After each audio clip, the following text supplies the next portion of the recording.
Parents మెచ్చిన university సంకల్ Chand Patel university Gujarat.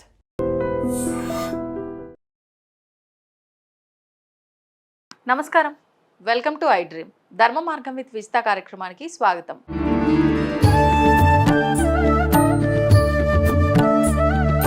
నమస్కారం అమ్మా. నమస్తే అమ్మ, గ్రామాల్లో పల్లెటూళ్ళలో అయితే ఇంతకు ముందు కాలంలో అంటే మనకు అవి కట్టెలతో లేదంటే కొబ్బరి ఆకులు, తాటి ఈ మట్టలు, వీటితో ఈ ఆకులతో కట్టిన ఇల్లు గుడిసెలు లాంటివి కాబట్టి చెదలు వస్తున్నాయి అంటే ఒక అర్థం ఉంది. కానీ ఇప్పుడు సిటీల్లో మనకి సిమెంటు వీటన్నిటితో కట్టిన ఇళ్లలో కూడా చెదలు రావటం అనేది మనం చాలా వరకు గమనిస్తున్నామమ్మా. అసలు సిమెంటు వీటికి కూడా చెదలు వస్తుందా?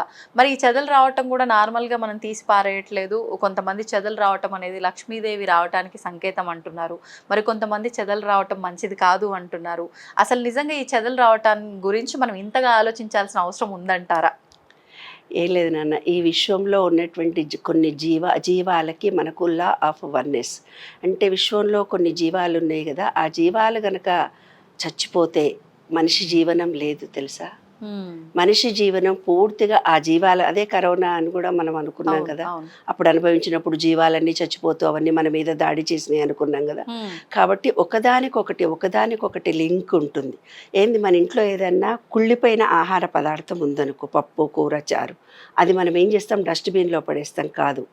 మిగిలిపోయిన అన్నాన్ని ఏమో పక్షులకు వేయాలి, కూరలు ఏదో ఉంటుంది అట్లా పెట్టేస్తే పొద్దున కల్లా ఈ వాతావరణానికి వాసన వచ్చి ఇట్లా బూజులాగా వచ్చేస్తుంది. వాటిని మట్టిలో పడేయాలి, ఎక్కడో ఒక చోట మట్టిలో పడేయాలి.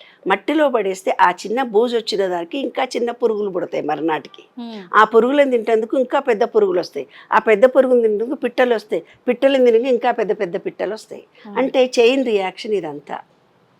మనం ఏ ఆహార పదార్థాన్ని పక్షులకు వీళ్ళు ఎవరికి లేకుండా డస్ట్బిన్లో పడేసి స్మాష్ చేసేసేస్తున్నామో, ఆ జీవాలు బతకడానికి చెట్లు ఉంచలేదు, భూమి ఉంచలేదు, మరి ఏవీ లేవు కదా. ఏమీ ఉంచినప్పుడు ఎక్కడో ఒక చోట అవి ఆవాసాలు ఏర్పరచుకొని ఉండాల్సిందే కదా. ఇప్పుడు కోతులు ఎందుకు, పాములు ఎందుకు ఇండ్ల మీద పడి వస్తున్నాయి అంటే అవి ఆవాసాలుగా ఉండే ప్రదేశాల్లో మనం కొంపలు కట్టుకున్నాం. మన ఇళ్లలో కట్టుకున్నాం కాబట్టి పాములు ఉండే ఏరియాలు కాబట్టి ఆ పాములు ఎక్కడికి పోతే కొంచెం వానబడి ఆగిపోగానే ఆ పాములు ఇక్కడ నిన్న పాము వచ్చింది, ఆ పామును చూసినాం. ఈ పాములు ఉండే ప్లేస్కు మీరు వచ్చారు కానీ మీరుండే ప్లేస్కు పాములు రాలే, మనమే మరి ఇబ్బంది కలిగించాం. అలాగా ఏదైనా ఒక నెగిటివిటీ జరిగి ఇంట్లో చెదలు పట్టడము అంటే ఏంటంటే, ఆ పచ్చి చెక్క తెస్తారు, పచ్చి చెక్క తెచ్చి కబ్బోర్డ్స్ తయారు చేసి పెడతారు హడావుడిగా.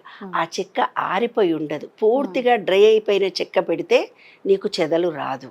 పచ్చి చెక్క కనుక పెడితే ఆ పచ్చి చెక్కలో పురుగు ఉంటుంది. అది మనం ఎందుకంటే కబ్బోర్డ్స్ అనేవి ఎప్పుడు వాడము, కొన్ని పైన ఉండే అటకలు స్టైల్గా చేయించుకుంటాం కానీ దాంట్లో ఏముంటాయో కూడా మనకు తెలియదు, ఏ వస్తువు ఏం పెట్టినామో కూడా మనకు తెలియదు. పెట్టిన వస్తువు తీసుకుందామన్నా అంత పైకి ఎక్కలేము, తీసే ఓపిక చూసే ఓపిక మనకు లేవు. అట్లా 3 నెలలు 4 నెలలు 5 నెలలు అయ్యేసరికి అక్కడి ప్రాంతంలో ముందు చెదలు పట్టడం మొదలు పెడుతుంది. తీరా నీవేదో ఊరికి వెళ్ళావు, ఒక 15 రోజులో నెల రోజులో రాలేదు, అప్పుడు మొత్తం వ్యాపించే దాని సామ్రాజ్యం, అది ధనరాజ్యాన్ని తన ఏలుకుంటుంది. అట్లా కబ్బోర్డ్స్ నిండా చెదలు పట్టింది అంటారు. దానికి ఇప్పుడు చెదల మందు వేస్తారు. ఇంకొకటి ఏంటంటే, ఎప్పుడైతే ఇంట్లో చెదలు పట్టడం మొదలుపెట్టిందో ఆ ఇంట్లో వ్యక్తుల్లో నెగిటివిటీ ఫీలింగ్స్ ఎక్కువ ఉన్నట్టు లెక్క. అవునా అమ్మా? ఆ ఇంట్లో నెగిటివిటీ చాలా ఎక్కువ ఉన్నట్టు లెక్క. చూడు నాన్న, మంచి ఉన్నప్పుడు ఏం జరుగుతుంది, మనకు సుగంధపు వాసన వస్తుంది, మల్లెపూల వాసన వస్తుంది, సన్నాయి మెట్టెల సౌండ్ వస్తుంది, గజ్జెల సౌండ్ వస్తుంది అని అంటారు కదా.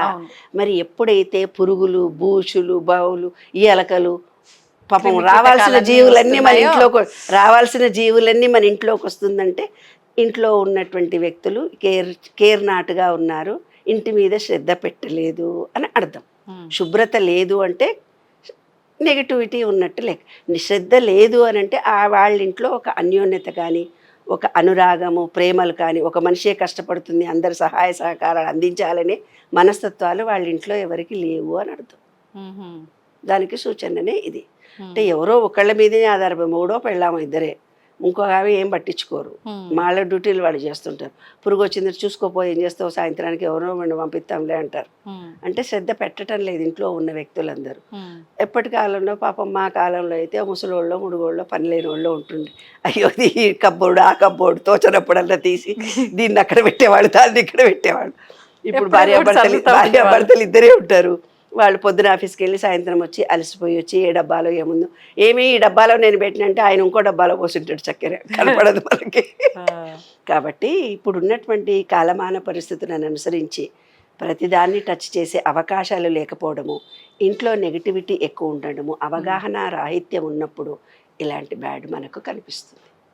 కాబట్టి శుభ్రపరుచుకొని పాజిటివ్ ఎనర్జీని పెంచుకోవడానికి ఇంకొక చిన్న టెక్నిక్ చెప్పాను నేను. ఏంది, ప్లాస్టిక్ బౌల్స్లో కానీ గాజు సీసాలో కానీ దొడ్డు ఉప్పు అని ఉంటుంది, ఉప్పు రా సాల్ట్ 4 వైపులా పెట్టుకోవాలి ఇంట్లో. ఏ పురుగులు కూడా మన ఇంట్లోకి రా. ఎప్పుడైనా ఆ ఉప్పు నల్లబడిందంటే మీ ఇంట్లో నెగిటివిటీ ఉన్నట్టే లెక్క. ఇంకా పాజిటివ్ ఎనర్జీ రావాలంటే బాత్రూమ్లలో ముండ్ల చెట్లు ఉంటాయి. మీ ఇంట్లోనే అటాచ్డ్ బాత్రూమ్లు, ఓడిపోతాడో నీళ్లు పోయకుండా వస్తాడు, మళ్ళీ ఎవడో మనం చూడాలి, ఏంద్రా వాసన వస్తుంది, ఏ పోసిన పడలేదు అని అంటాడు కానీ బద్దకస్తుడు వాడు. నీళ్ళు పోసి వచ్చినా అంటాడు కానీ వాడు పోయాడు, మర్చిపోయి వచ్చింటాడు, ఆబ్సెంట్ మైండ్ పాప. కానీ వాసన వస్తుంటుంది కంపు ఇల్లంతా. ఆ ఉప్పు కనుక పెడితే ఆ నెగిటివిటీ, ఆ బ్యాడ్ స్మెల్ని తీసేస్తుంది. ఇంకొకటి ఏంటంటే రా చెట్లు, ముండ్ల చెట్లను కనుక బాత్రూంలో పెడితే ఆ బ్యాడును అవి స్వీకరించి అవి మంచిగా పెరుగుతాయి, మన ఇంట్లోకి మొత్తం నెగిటివిటీ రాదు. గ్రీనరీ ముండ్ల చెట్లనేమో బాత్రూంలో పెంచుకోవాలి పాట్లో. ఇంట్లో 4 వైపులా 4 చెట్లను ఏవో ఒక చెట్టును పెట్టాలి. మీ ఇంట్లో నెగిటివిటీ ఫీలింగ్ అంతా, నెగిటివిటీ ఏది లేకుండా పాజిటివ్ ఎనర్జీ నిరంతరం వస్తుంది. 4 గోడల మధ్య ఉప్పు పెట్టడము, 4 వైపుల్లో ఒక 4 చెట్లు పెట్టుకోవడము పాజిటివ్ ఎనర్జీని ఇంక్రీజ్ చేసుకుంటుంది. మన మనసు అరోమా థెరపీకి అందుకే ఒక తులసి మొక్క పెంచండి రా బాబు అన్నారు. కాబట్టి ఓ తులసి మొక్కనో ఏ మొక్కనో మనీ ప్లాంటో ఏదో ఒకటి చక్కటిగా పెట్టుకుంటే చూడగానే గ్రీనరీ వస్తే కృతజ్ఞత ప్రేమ పెరుగుతుంది. కృతజ్ఞత అంటే హార్ట్ చక్ర ఎప్పుడైతే ఓపెన్ అవుతుందో ప్రేమ కృతజ్ఞత ఉండి ఈ చెదలు రావు, ఇంకోటి రాదు. అది రహస్యం. ఇప్పుడు తులసి చెట్టు అన్నారు, ఇంట్లో కూడా తులసి చెట్టు పెట్టుకోవచ్చా అమ్మ? ఇంటి బయటే పెట్టాలా? ఇంటి బయట పెడితే సూర్యరశ్మి కిరణాలు గనక బాగా తగిలితే తులసి చెట్టు అభివృద్ధి చెంది మంచిగా వస్తుంది. కానీ కొందరి ఇళ్లల్లో వాళ్ళు వేసే మట్టి వల్ల, అక్కడ ఉండే ఎనర్జీ లెవెల్స్ వల్ల కొందరి ఇళ్లలో తులసి చెట్టే రాదు నాన్న, ఎదగదు నాన్న. ఎదగకుండా ఉంది అంటే ఆ ఇంట్లో నెగిటివిటీ ఎక్కువ ఉన్నట్టు లెక్క. ఇంకొకటి ఏంటంటే ఈ తులసి చెట్టు అనేది కానీ కొన్ని రకాలైన చెట్లు ఏవైతే ఉన్నాయో, మనము టాయిలెట్కి వెళ్ళొచ్చి ముట్టుకున్నా, లేదంటే పీరియడ్స్తో ముట్టుకున్నా, ఎవరైనా బయట తిరిగి వచ్చి నెగటివ్ ఎనర్జీతో ముట్టుకున్నా, మనం తగిలినా అవి వాడిపోవడం కానీ చచ్చిపోవడం కానీ జరుగుతాయి. ఎందుకంటే ఎనర్జీ లెవెల్స్ ఎక్కువ ఉన్న మొక్కలు కదా అవి, ఈ నెగటివిటీని చూడగానే అవి చచ్చిపోతాయి అన్నమాట. కాబట్టి తులసిని ఇంట్లో పెట్టుకోవచ్చు, బయట పెట్టుకోవచ్చు. అంటే కిటికీ ఉందనుకో, ఓపెన్ చేసుకొని సూర్యరశ్మి కిరణాలు తగిలితే లోపల కూడా పెట్టుకోవచ్చు. కాబట్టి లోపల పెట్టుకునే ఇండోర్ ప్లాంట్స్ చాలా ఉన్నాయి, అందరి ఇంట్లో కూడా పెట్టుకుంటాం. ఎందుకంటే మా పక్కది ఇంకో గోడ వేరే వాళ్ళది కదా, మనది కాదు కదా. ఆ గోడ పక్కన వేరే వాళ్ళది కదా, ఈ గొడవపల్లి గోడనే మనది కదా. కాబట్టి మనకు ఉన్న దాంట్లోనే మనం బ్రతకాలి. ఎంత కాళ్ళు చెప్పుకోవాలనో అంతే చెప్పుకోవాలని శాస్త్రమే ఉంది కదా. కాబట్టి ఉన్న చోట గ్రీనరీని మనం రోజు చూడాలి, ఇంట్లో అన్యోన్యత ఉండాలి, పిల్లలలో ప్రేమ కృతజ్ఞత భావం పెరగాలంటే గ్రీనరీ కంపల్సరీ ఉండాలి. గ్రీనరీని చూస్తేనే ప్రేమ కృతజ్ఞత వచ్చి హార్ట్ చక్ర ఓపెన్ అవుతుంది, నెగటివిటీ మన ఇంట్లో కూడా రాదు. ప్రేమ కావాలనుకుంటే ఏం చేయాలి? ఇప్పటి నుంచి 4 మొక్కలు ఇంట్లో పెట్టుకోండి. బ్యాడ్ స్మెల్ ఇంట్లోకి రావద్దంటే బాత్రూంలో ముండ్ల చెట్లు పెంచండి. నెగటివిటీ వైరస్ ఏమీ రాకుండా ఉండాలంటే ప్లాస్టిక్ దాంట్లో కానీ గాజు దాంట్లో కానీ ఉప్పు వేసి 4 వైపులా పెట్టుకోండి. ప్రతి అమావాస్య మరునాడు తీసేయాలి.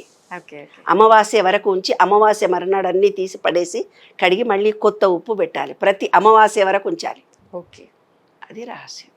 ధన్యవాదాలమ్మా. తవ్వుతూనే శివలింగం సరే దాన్ని అట్లా కప్పేసేయండి, చూపించదండి. మూర్తి పూజ కాదు, సాక్షాత్ బ్రజేంద్ర నందన భగవాన్ ఉన్నారు మూర్తిలో. ఏమీ ఆశించకుండా ఆరాధించే వాళ్ళు కూడా ఉన్నారా ప్రభుజీ? నిజమైన భక్తి అంటే మనకు తెలియదు కాబట్టి